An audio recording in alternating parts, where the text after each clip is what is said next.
M for M motive for murder సినిమా కథ విషయానికొస్తే సిటీలో స్టార్ హీరో అయిన రంజిత్ హత్యకు గురవుతాడు. అతను బట్టలు లేకుండా ఒక పెయింటింగ్ ఆకారంలో కూర్చొని ఉంటాడు.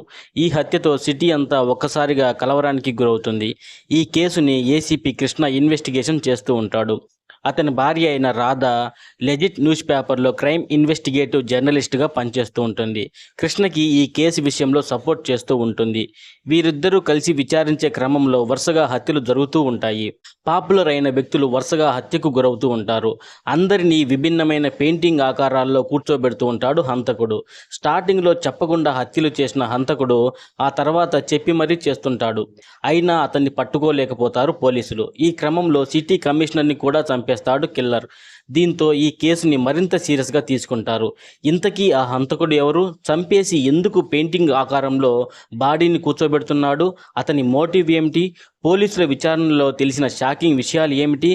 ఫైనల్గా ఈ మిస్టరీ ఎలా వీడింది అనేది మిగిలిన కథ. సీరియల్ కిల్లింగ్స్, సైకోపాత్ హంతకులను పట్టుకునే కాన్సెప్ట్తో ఇప్పటికే ఎన్నో భాషలలో, ఓటీటీలలో ఎన్నో సినిమాలు వచ్చాయి. ఒక క్రైమ్ నవల ఆధారంగా హత్యలు జరగడం అనే పాయింట్ కూడా చాలా పాతదే. అయితే ఈ సినిమాలో దర్శకుడు ఎంచుకున్న శవాలను పాపులర్ పెయింటింగ్స్ తరహాలో మార్చడం అనే పాయింట్ కాస్త కొత్తగా, ఇంట్రెస్టింగ్గానూ ఉంటుంది. పెయింటింగ్ తరహాలో ఒక వ్యక్తి ఎందుకు హత్యలు చేస్తున్నాడు? అతనికి ఉన్న సమస్య ఏమిటి?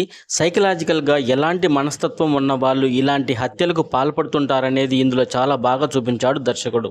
ట్విస్టుల మీద ట్విస్టులు ఇస్తూ సెకండ్ హాఫ్లో వాటిని రీవెల్ చేసి ఫైనల్గా ఇచ్చిన ట్విస్ట్ మాత్రం చాలా బాగుంది. ఎలాంటి మనస్తత్వం ఉన్న వాళ్ళు ఇలా తయారవుతారనేది సినిమాలో చెప్పిన విధానం చాలా బాగుంది. కాకపోతే సినిమా అంతా చాలా స్లోగా సాగుతూ ఉంటుంది.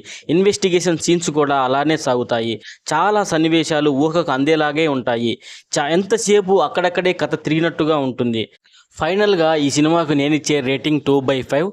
థ్రిల్లింగ్ సినిమాలు, సస్పెన్స్ సినిమాలను ఇష్టపడే వారికి ఈ సినిమా ఖచ్చితంగా నచ్చుతుందనే చెప్పాలి. మిగిలిన వారు ఈ సినిమా చూడకపోవడమే మంచిది. ఈ వీడియో కనుక మీకు నచ్చితే please like, share and subscribe to my channel.